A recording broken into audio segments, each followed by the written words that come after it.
Good morning, TikTokians. How's it going today?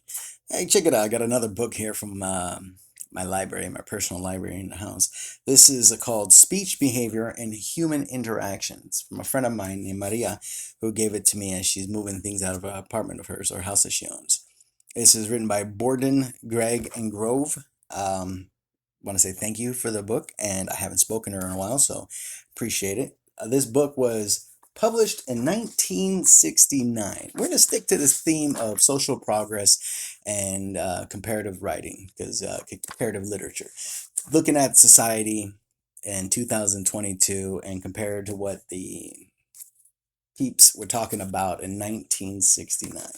And again, I did the same effort of picking out parts that I liked, underlining them, and I'm going to read it together like it's one fluid message, just because I think it's a fun thing to do. I mean, that's a purpose of Tickety Talk, right? To have fun. And this is a personal thing of mine. I enjoy doing weird things like this for entertainment. So here we are. This is page 225. If you're interested in picking up the book and looking at what I've read.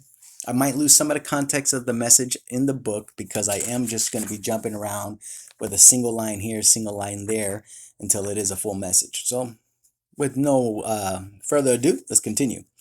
Obviously, to say that public communication has no effect or little effect is to disregard considerable historical evidence to the contrary.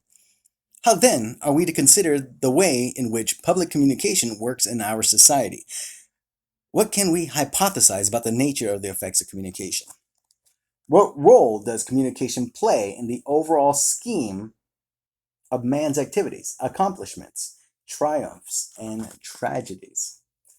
The results of communication research clearly show that we must modify some of the common beliefs about the effects of public communication. One important modification is the way we look at the relationship between communication and behavior. We now know that a multitude of factors operate to influence the way in which a message is received, and hence to determine the resulting effects of the message. But on most occasions, a public message is a part of a larger public dialogue. And while the result of the dialogue, which may last a few months or years, may be to affect behavior, it is difficult to assess the impact of any one particular message. Public messages occur amidst various emotional pressures as a result of perceived human problems and among numerous uncontrolled stimuli.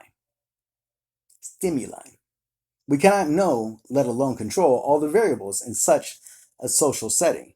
We cannot know everything about even the narrow confines of our immediate environment and locale, let alone about events happening throughout our state or region or nation or in other nations, because we cannot be everywhere at the same time.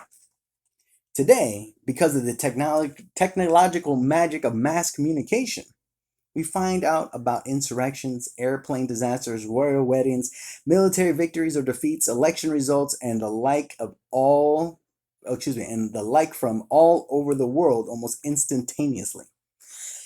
Excuse me. In one sense, our world has expanded because modern communication techniques act as extensions of our own sense receptors.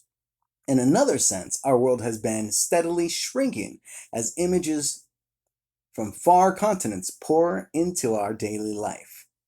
Through mass communication, man has the opportunity to be better informed today than ever before.